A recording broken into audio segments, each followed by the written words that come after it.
Et nous sommes avec Jonathan Peterschmitt, médecin généraliste contamine lors du rassemblement évangélique de Mulhouse. Bonjour Monsieur Peterschmitt. Bonjour. C'est vous qui baladez le coronavirus avec vos fidèles alors partout en France, Monsieur Peterschmitt? Alors je dirais plus que nous avons été les premières victimes en France et que malheureusement forcément ça attire l'attention sur nous. Mais bon, ça aurait pu être dans un stade de foot ou ailleurs, on en aurait parlé autrement.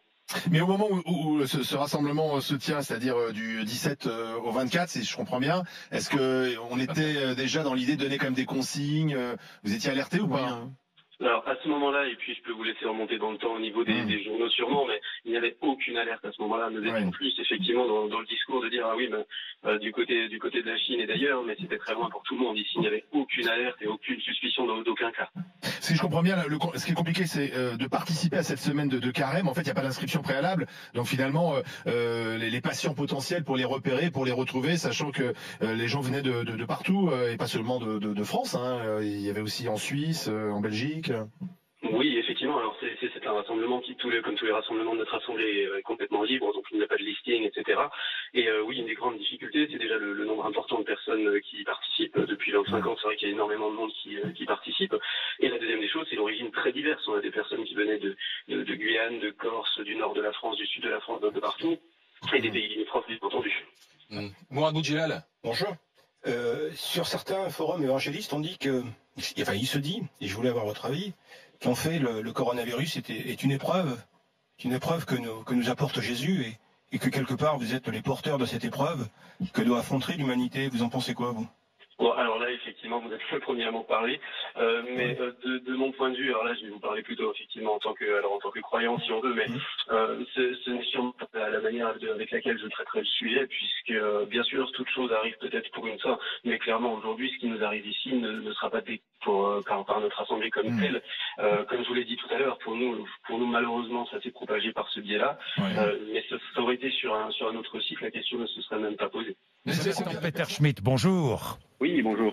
Vous êtes médecin généraliste, vous avez été testé positif au coronavirus, c'est bien cela? Exactement, oui. Exactement.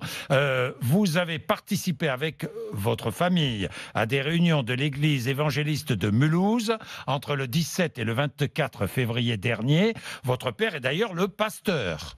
Exactement, vous avez tout bon. Bon. Dès que cette période difficile sera terminée, je m'adresse à toutes les familles en deuil. Nous ferons un grand culte de souvenirs en mémoire de tous ceux qui sont partis. Je veux aussi m'adresser à vous tous qui êtes hospitalisés. Je sais ce que c'est, combien les nuits sont longues, j'ai compté les heures. Que Dieu étende sa main sur vous, que le Seigneur sorte de vos difficultés chacun d'entre vous. Toute mon affection vient vers vous. Je pense à vous qui êtes confinés. Je sais que c'est difficile, en particulier vous qui avez des enfants. Mais de grâce, respectez ce confinement. Cette maladie est vraiment sérieuse. Prenez-la très au sérieux. Respectez toutes les mesures barrières. Je vous le demande de tout mon cœur.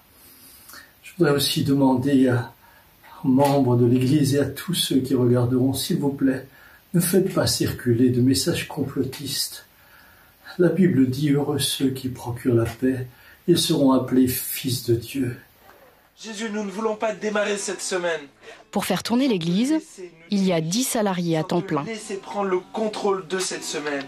Tu es Dieu et nous voulons te laisser être Dieu. Samuel, comment oui, on s'organise? Qui fait quoi ici? Qui fait quoi ici? Oh, chacun fait ce qu'il veut. Non, pas tout à fait. Alors, il y a une équipe pastorale, avec Claude, Bertrand, Jean-Marie qui est là-bas. Et vous, Bertrand, vous faisiez quoi avant d'être pasteur? C'était quoi votre, entre guillemets? Alors moi, je travaillais dans le domaine du fruits et légumes, donc j'étais responsable de petits commerces. J'ai ensuite travaillé une dizaine d'années dans un supermarché. Samuel, lui, a commencé comme ouvrier dans l'automobile. Ses pasteurs peu académiques ont inquiété.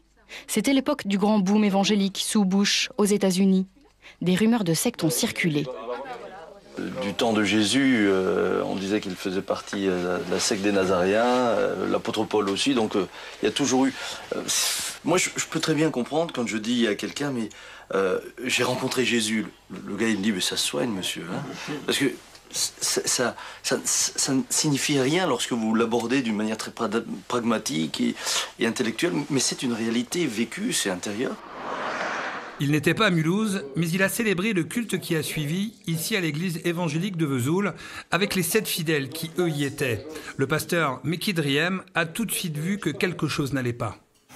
Les 7 qui sont revenus ont simplement une personne et une autre qui est à l'hôpital en ce moment, et l'autre pour le résultat, elle attend le résultat final de son examen ou de ses examens. Toutes les réunions de l'église sont annulées jusqu'au 17 mars par mesure de précaution pour protéger la communauté, 80 fidèles en tout. C'est le pasteur qui a tout géré. Aucun service de l'État ne l'a contacté. Nullement. C'est de ma propre initiative avec mon responsable, un collaborateur. Et j'ai dit, écoute, je pense qu'il faut arrêter les rencontres parce qu'on veut protéger l'ensemble de la communauté. En fin d'après-midi.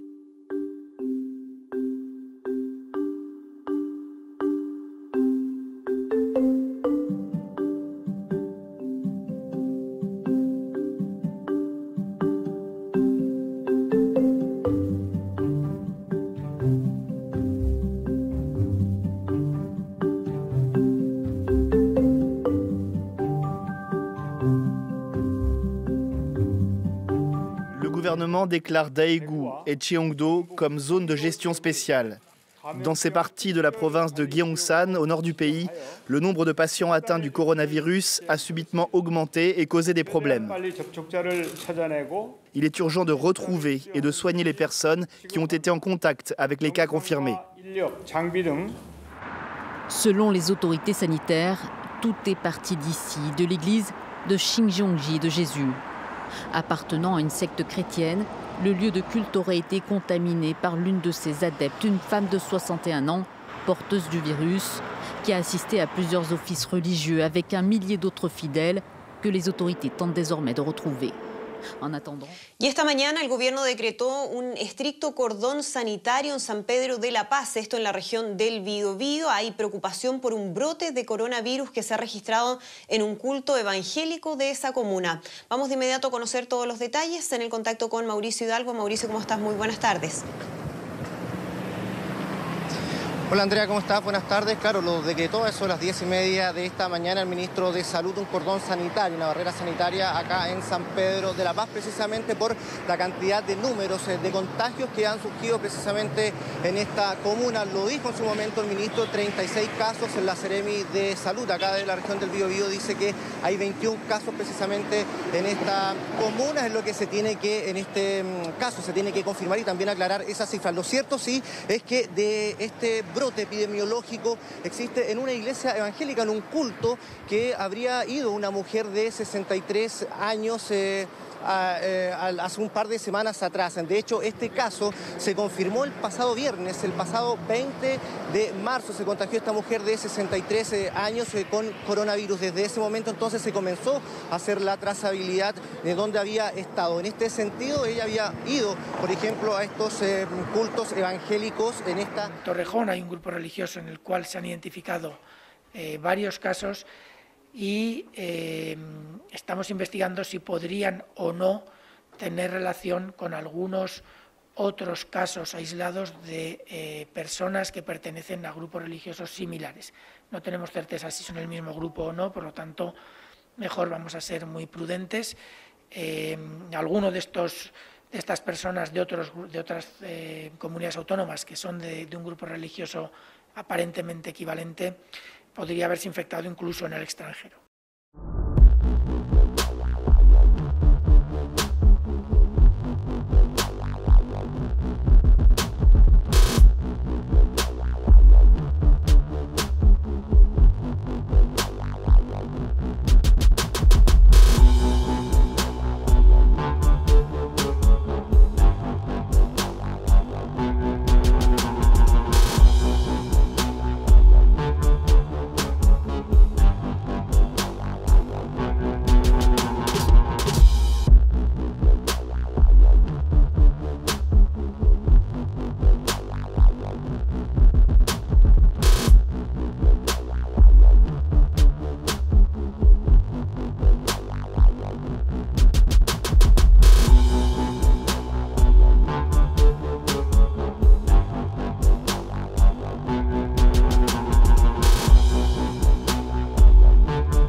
Donc faisons connaissance aujourd'hui avec ce mouvement religieux protestant, particulièrement prosélyte. Leur culte ressemble souvent à des fêtes joyeuses et rock'n'roll, comme ici à Genève. Les évangéliques, c'est une très grande famille issue de la réforme protestante, avec plein de courants différents. Ce dimanche-là, ils sont 3000 à suivre une célébration commune à une vingtaine d'églises du canton. Nous avons un mandat. Nous sommes en mission. Je vois tant de territoires encore à conquérir. Dans les quelques 2 milliards de chrétiens qui sont répartis dans le monde, on distingue habituellement les catholiques, les orthodoxes et les protestants.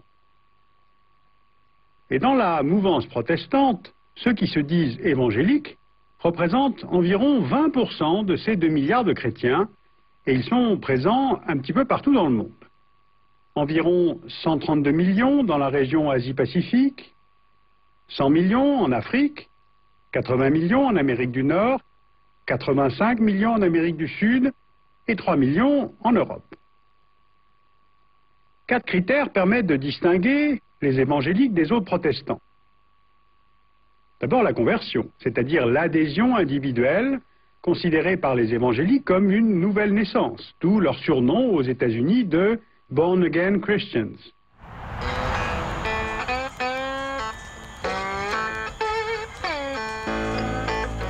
Nous sommes ici en Alabama, au cœur du Bible Belt, dans le sud des États-Unis.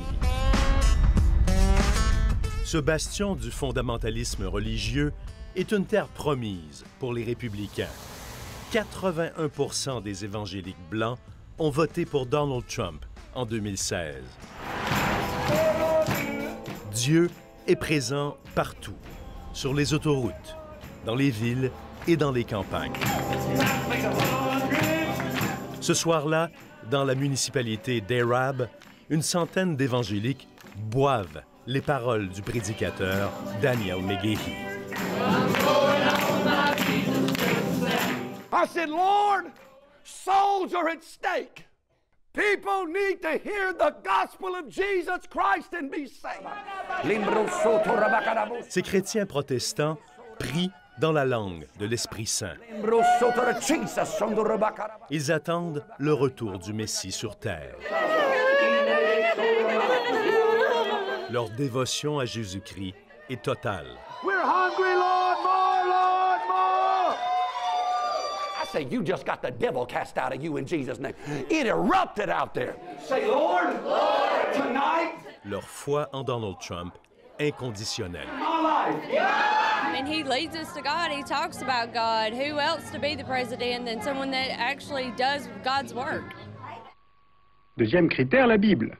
C'est la parole de Dieu, infaillible, normative, comme un code de la route. Troisième critère. Bonsoir à tous.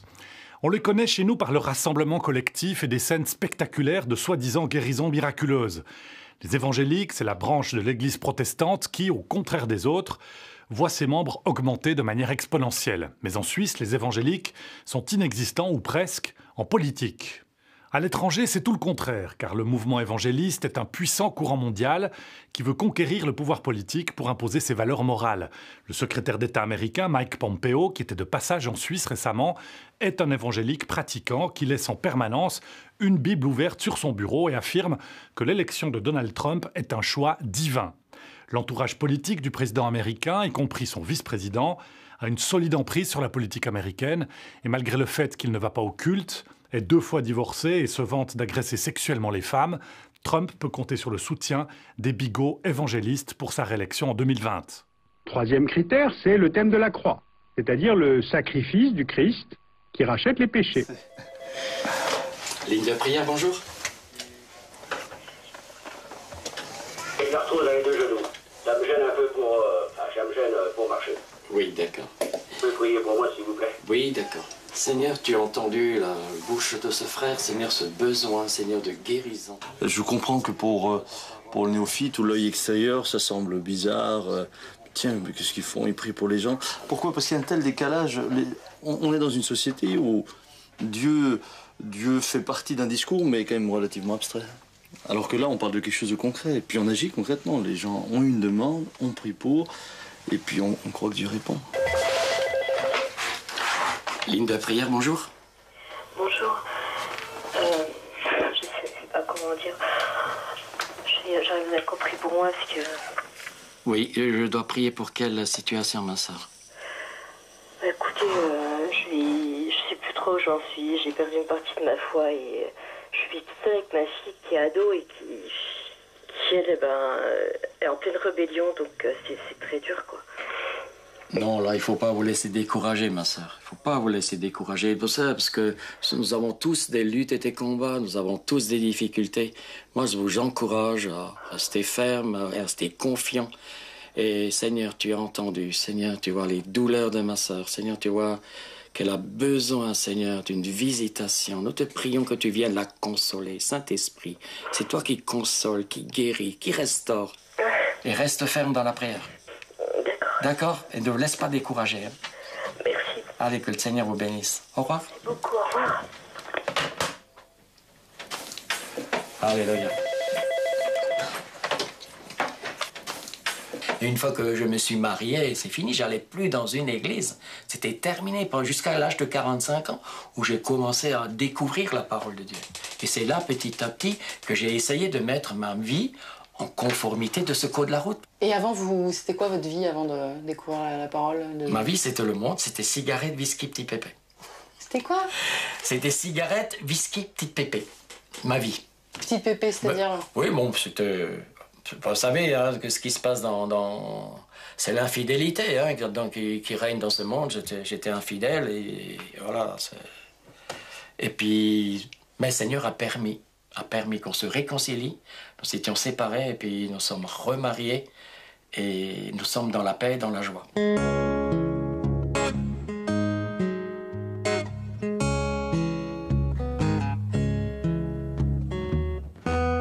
L'histoire de Claude est celle de nombreux fidèles.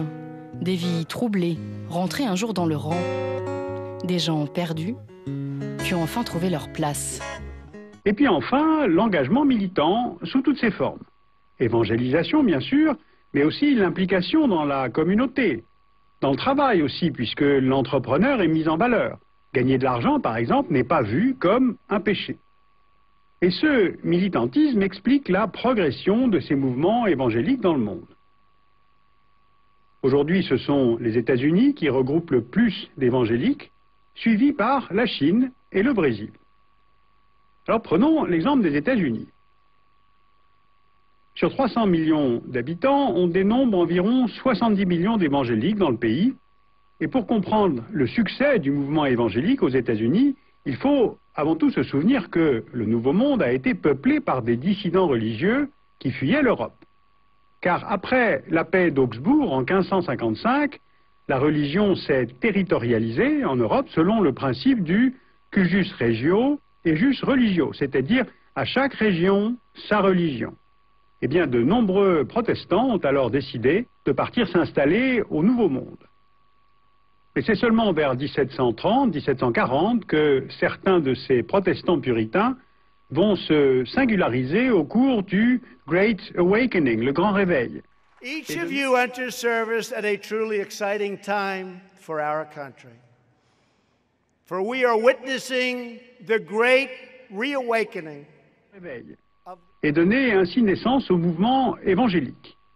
Ils sont alors invités par les prédicateurs à mettre la Bible au centre de la vie terrestre et à s'engager individuellement pour Dieu. Le mouvement se renforce au XIXe siècle avec le deuxième réveil des prédicateurs méthodistes, baptistes, presbytériens, et ce mouvement va accompagner la conquête de l'Ouest, forgeant ainsi une identité chrétienne distinctement américaine. Fanny, parce que j'enquête depuis un moment sur le monde évangélique et c'est vrai que les critiques les plus acerbes, je les ai toujours entendues dans la bouche des chrétiens et jamais dans la bouche des sans-religion. On voit sur cette carte ce qu'on appelle couramment la Bible Belt, c'est-à-dire la ceinture de la Bible au fond. Ces évangéliques se concentrent dans le sud des États-Unis. Eh bien, essayons de voir quelle est exactement leur place et leur influence dans la société américaine d'aujourd'hui. Ainsi, dans les années 1970, la droite républicaine va chercher à se rallier cet électorat blanc, évangélique, en intégrant leurs revendications dans leur programme politique. Et le premier président américain, républicain, à avoir été élu grâce aux voix des évangéliques blancs, c'est Ronald Reagan en 1980. Et depuis lors, leur soutien aux républicains a été croissant, comme le montre très bien cette carte des États remportée par George W. Bush au présidentiel de 2004. Bush, qui se présente comme un born again, a réussi à capter 75% des suffrages des évangéliques. À l'échelle des États-Unis, les évangéliques représentent à eux seuls 22% de l'électorat.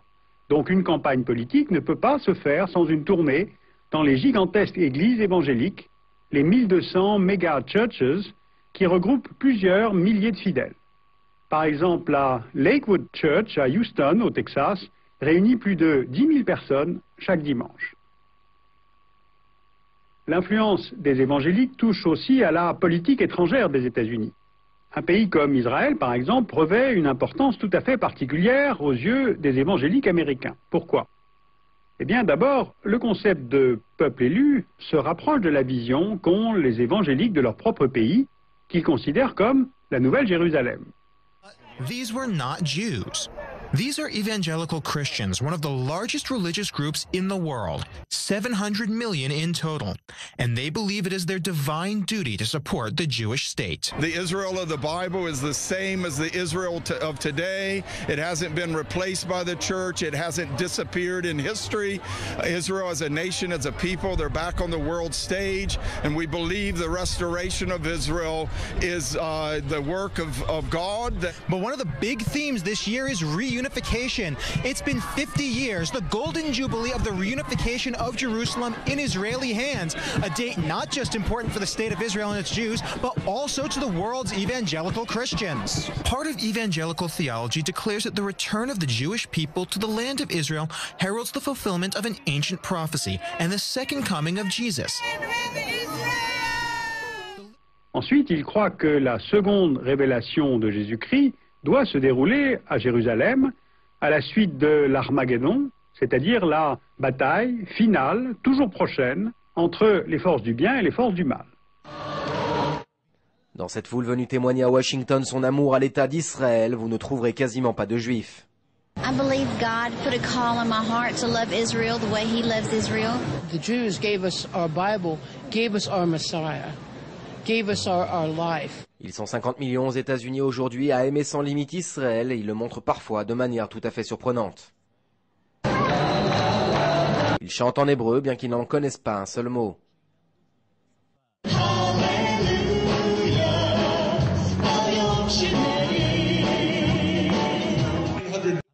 Le chef spirituel des chrétiens américains pour Israël est le très charismatique révérend John Hagee. Everywhere I go in America, this question is asked. Why do you people support Israel? We support Israel because we are Bible-believing Christians.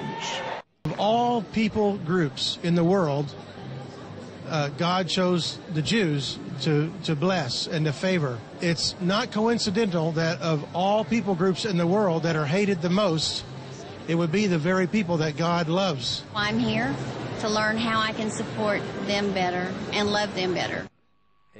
L'existence d'Israël est donc pour eux une preuve éclatante de l'existence de Dieu, et ils voient les Juifs comme des chrétiens en puissance. It's a magnificent time to gather with all of Israel and great rejoicing for the miracles God has done to restore this nation. We as Christian Zionists believe in the aliyah of the Jewish people to their national homeland, to aid and support in that, and to do whatever we can to help this nation come back to life and be a light to the world. People are saying clearly that Israel is the center of the world and their source of many blessings. So that's why we all come here and we want to bless Israel by all means. We bring offerings and we also show our support. The celebrations didn't just cover the streets of Jerusalem, nor was it just one day. Many of these thousands of Christians spent the week touring Israel's other holy sites and engaging in mass baptisms in Israel's springs and rivers. Sukkot, the Feast of the Tabernacles, one holiday sacred to two religions in over 100 countries worldwide. Pour les évangéliques américains, s'opposer à l'État d'Israël équivaut donc à s'opposer à la volonté divine. La plupart se prononcent de ce fait contre le retrait d'Israël des territoires occupés, car ces frontières se rapprochent des limites de l'État hébreu telles qu'elles étaient vues par la Bible. Les évangéliques pèsent efficacement sur le gouvernement des États-Unis pour un soutien inconditionnel au gouvernement de Tel Aviv. Alors ce monde évangélique est multipolaire. Il y a des milliers de dénominations différentes pour ces églises évangéliques, baptistes, pentecôtistes, assemblées de Dieu. Regardons l'Amérique latine par exemple. Elle concentre à peu près 85 millions d'évangéliques. Pourtant, elle avait été colonisée au nom de la contre-réforme, mais ce continent est en train de se détourner de l'Église catholique. On note une percée des églises pentecôtistes en Argentine, en Colombie, au Chili, où 1 habitant sur 4 est un born again. Au Nicaragua, 1/3 de la population est évangélique. Et c'est surtout le Brésil, la plus grande nation catholique au monde, qui compte aujourd'hui 34 millions d'évangéliques, soit 20% de sa population. Les missionnaires.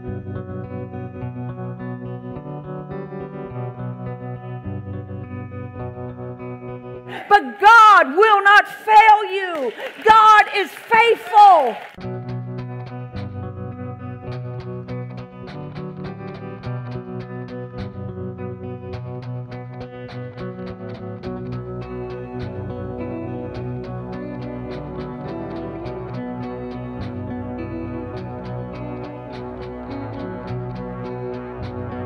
Não, vagabunda, olha, jamais eu tô pra você que você não merece.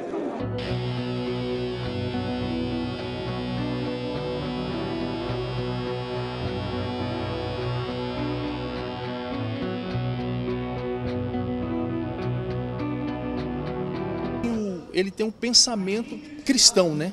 A ideia dele é cristã, né? Ele é defensor da família tradicional, ele é contra o aborto, né? A ideologia de gênero.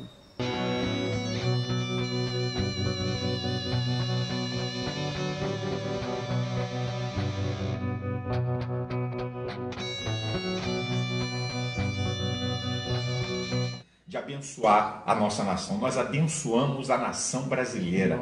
Declaramos que esse país não vai virar caos. Declaramos que Deus vai te dar sabedoria e graça e revelação.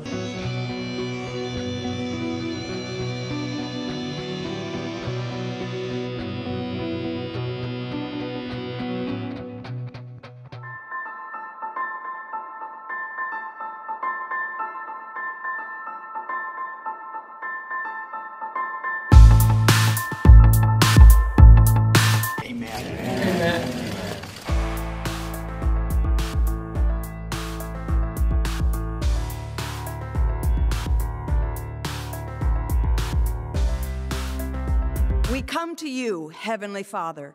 We ask that you would bestow upon our president the wisdom necessary to lead this great nation.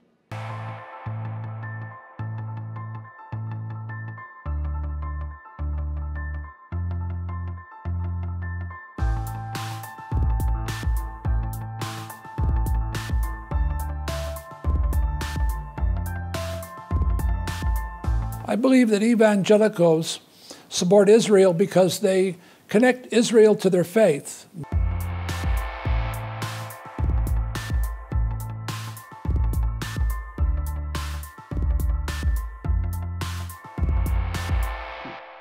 Les missionnaires brésiliens, d'ailleurs, concurrencent aujourd'hui les Américains pour diffuser la bonne nouvelle évangélique, en particulier en Angola, au Cap-Vert, en Guinée-Bissau, au Mozambique, utilisant pour cela la langue portugaise. Mais il n'y a pas seulement l'Afrique ex-portugaise. Le continent africain est touché dans son ensemble. Si l'évangélisation remonte dans de nombreux pays africains à la colonisation, elle est à l'heure actuelle en pleine expansion au Congo, en République démocratique du Congo, en Côte d'Ivoire, au Cameroun, au Nigeria, au Bénin, au Burkina Faso. Le succès des évangéliques s'explique par leur faculté d'adaptation aux coutumes locales et aussi parce que l'évangile promet aux populations santé, prospérité et valorise la réussite individuelle. Alors, ce dynamisme, cette expansion des évangéliques entraîne des tensions avec l'islam, de la Côte d'Ivoire au Soudan. Par exemple, au Nigeria, face à l'expansion de ce christianisme radical et la présence de missionnaires évangéliques, la loi islamique a été instaurée dans les années 90 dans les États fédérés du nord du pays, donnant lieu à des émeutes. Le Maghreb aussi n'échappe pas à ce prosélytisme évangélique. Il y a environ 150 missionnaires au Maroc et ils sont également de plus en plus présents en Algérie et surtout d'ailleurs en Grande Kabylie. L'Europe de l'Est, mais aussi l'Europe de l'Ouest, sont le nouvel objectif des évangéliques qui cherchent à pallier la sécularisation, voire l'athéisme croissant de nos sociétés européennes. En France, il y aurait ainsi aujourd'hui près de 400 000 fidèles.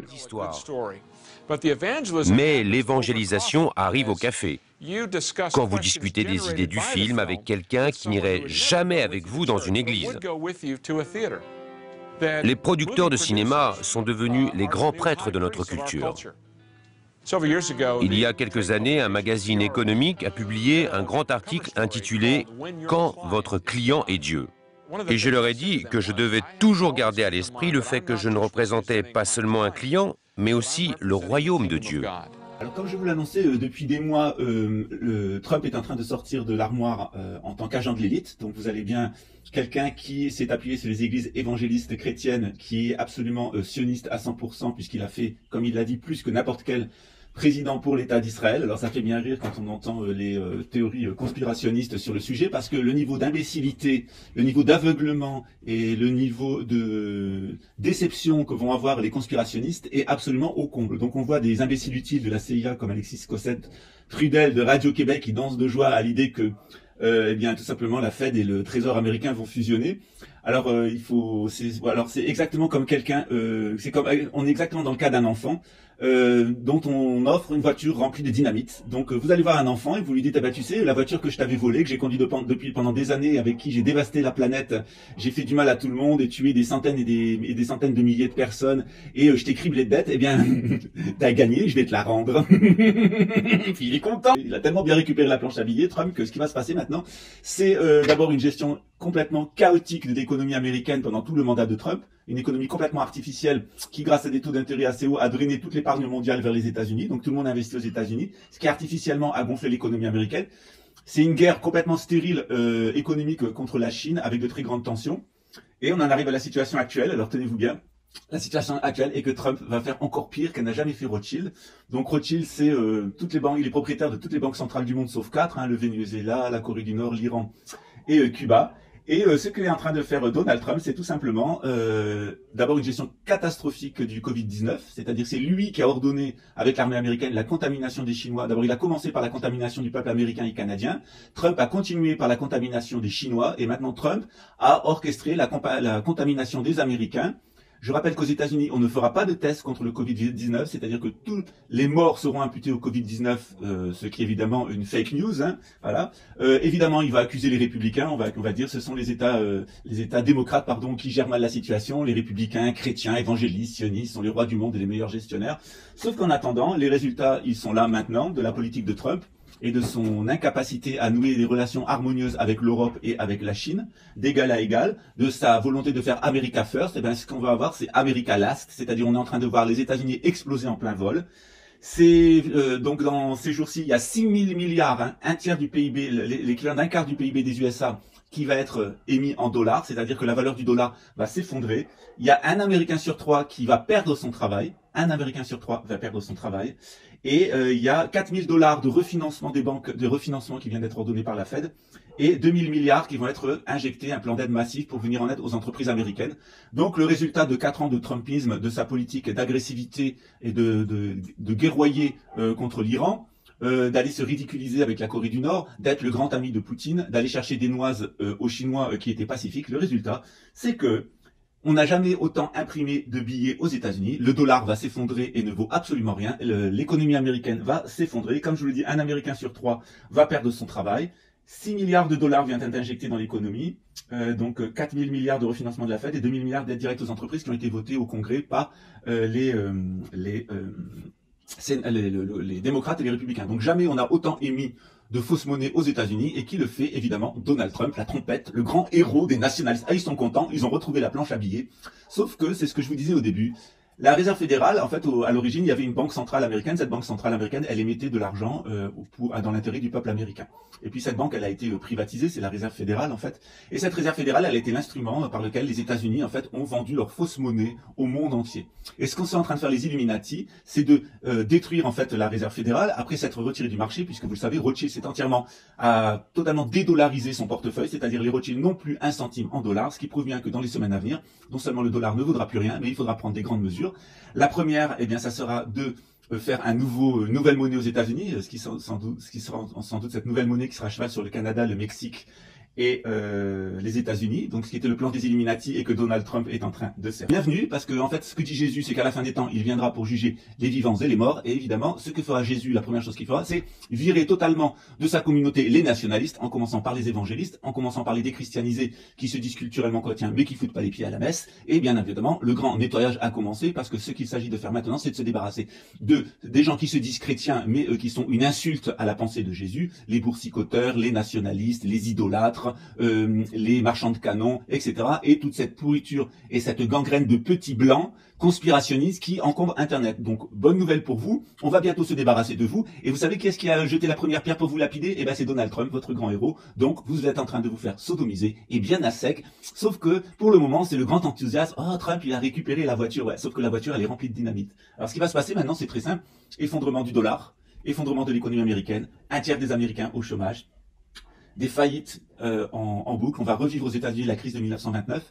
On va avoir un État socialiste qui va s'imposer aux États-Unis avec puçage, fichage. Ça a commencé, puisque c'est la loi martiale, c'est la loi militaire qui s'applique aux États-Unis. C'est donc la FEMA qui maintenant est au contrôle. Et donc, vous allez être suivi par votre téléphone portable, obligé d'avoir un téléphone portable. D'ailleurs, il y a des subventions qui vont être données pour tous les Américains pour changer leur téléphone portable.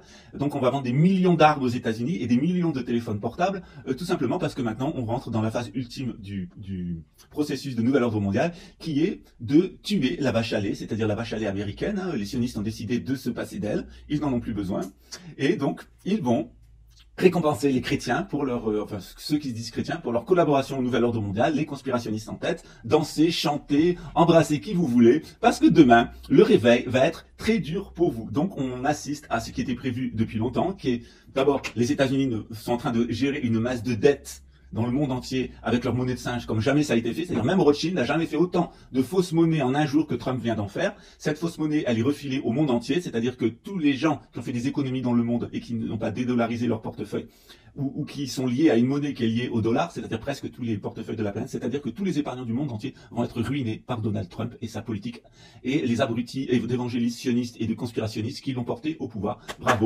La Bank of America doit être très contente d'avoir mis son portrait à Charlottesville en grand. Donald Trump est le meilleur agent que l'élite n'ait jamais eu pour amener le nouvel ordre mondial. Et je vous l'avais dit depuis le début, et on y est. Bref, vous allez rêver de retourner à Rothschild, tellement ce que Trump est en train de vous faire va être douloureux.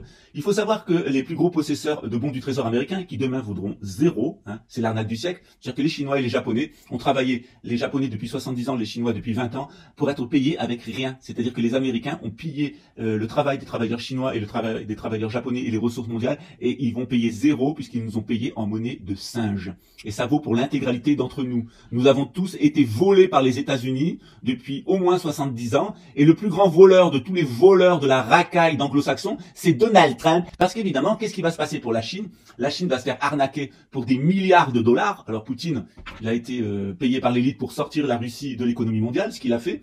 Il a dédollarisé son économie, il a versé des dizaines et des dizaines de milliards à Rothschild pour avoir la paix, il a distribué des terres, distribué de l'argent aux Russes, et le niveau de vie des Russes, il a augmenté de 30%, il a fait exactement ce qu'a fait Hitler. Sauf que maintenant, on va avoir des États-Unis effondrés, ce qui était le cas en 1939, et qui n'auront plus les moyens ni psychologiques ni financiers d'aller à la guerre, et un très grand boulevard va s'ouvrir pour Vladimir Poutine pour réaliser le rêve de son mentor Alexander Dugin, c'est-à-dire d'envahir l'Europe occidentale, de nous orthodoxiser, et surtout de détruire la culture libérale, en particulier la culture française. Donc Donc bravo aux nationalistes, bravo aux conspirationnistes, bravo aux électeurs du Front National, bienvenue dans le monde réel, le monde où systématiquement les nationalistes, vous êtes les imbéciles du village. Parce que le plus sioniste d'entre les sionistes, c'était Donald Trump, et ce qu'on vous a jamais dit, c'est que Donald Trump, il est 33e degré juriste écossais et qu'il a toujours été dans la franc-maçonnerie. Donc vous avez vraiment l'art de vous faire prendre pour des cons, de vous trouver des sauveurs qui sont vos fossoyeurs. Merci à Donald Trump de donner confirmation de tout ce que j'ai toujours dit, c'est qu'il était une imposture payée par les banquiers américains.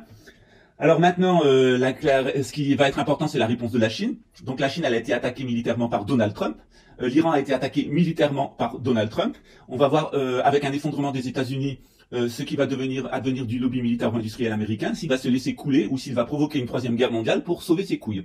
Et c'est effectivement ce qui va se passer, puisqu'ils vont acculer de plus en plus la Chine qui vient d'être volée, qui va être volée 2 milliards et 2 milliards de dollars puisqu'elle a été payée avec de la monnaie de singe, et que la première chose que vont faire les Chinois, évidemment, c'est d'envahir l'Alaska pour détruire HAARP, et tout le monde sera tout à fait content parce que ce que nous, les gens qui connaissent la conjuration, savons depuis des années, c'est-à-dire qu'il faut détruire HAARP parce que c'est l'instrument de contrôle des États-Unis, les Chinois vont le faire pour nous, merci à eux, merci à la Chine d'envahir l'Alaska et le Canada. Hélas, il est écrit que vous ne gagnerez pas la troisième guerre mondiale. Voilà, c'est comme ça, hein, il y aura autre chose derrière après. C'est triste pour la Chine, mais au moins les Chinois vont nous rendre ce service qui est donc de détruire HAARP, d'attaquer les États-Unis. On aurait peut-être dû commencer depuis le début, c'est-à-dire liquider Londres, parce que Hitler n'a remarqué que Hitler a perdu la guerre parce qu'il n'a pas pris une décision qui était de faire assassiner la famille royale d'Angleterre. Il a pensé jusqu'au bout que la famille royale d'Angleterre, dont une partie d'ailleurs l'avait soutenu, la famille royale l'avait soutenu. Il voulait monter le peuple anglais, le mettre dans son camp à lui, etc. Et que la meilleure chose qu'aurait pu faire Hitler, c'était effectivement de faire assassiner la famille royale d'Angleterre et de faire assassiner ce groupe d'environ 300 personnes qui gèrent l'Angleterre et qui contrôlent les États-Unis et l'État d'Israël. Personne ne l'a fait, ce qui prouve bien qu'à la base, c'était eux qui tiraient les ficelles de vos marionnettes. Donc maintenant, on arrive au Deception Point, au meilleur poisson d'avril du siècle. Donc bravo les conspirationnistes.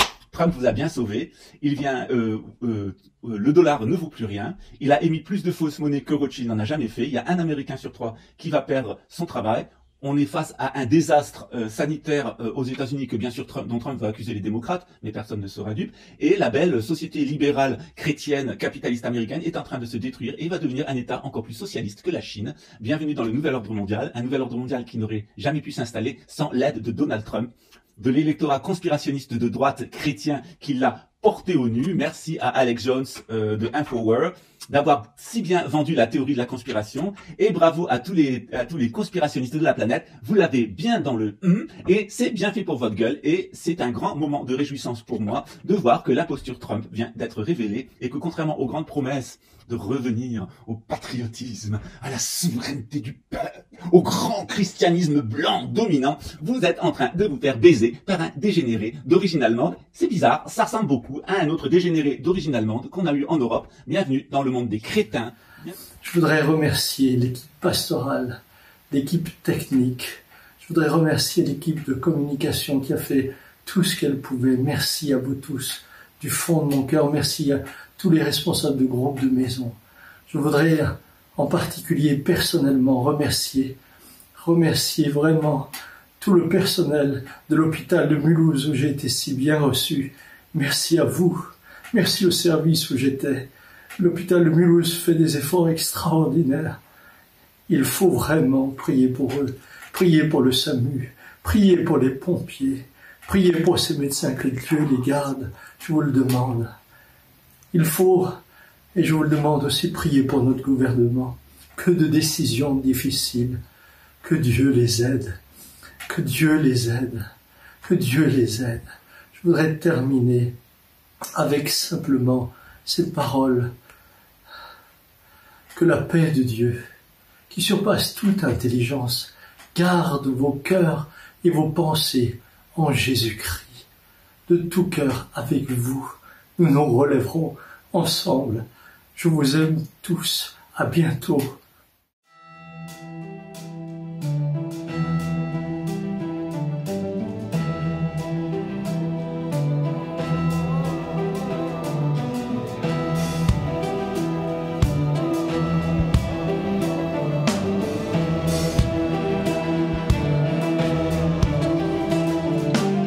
Tout est devenu rond. rancœur, sans âme et finalement sans brame. Ni pleurs ni cris, juste un silence qui étourdit, une absence infinie.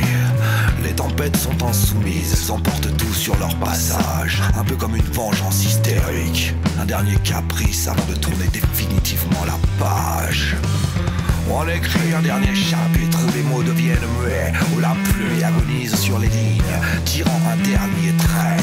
On tire sa révérence avec politesse. À l'intérieur, tout est détresse, l'étouffement d'une colère, d'une tristesse qui ne manque pas d'air. Car il y a la culpabilité qui submerge, qui est violente telle la mer.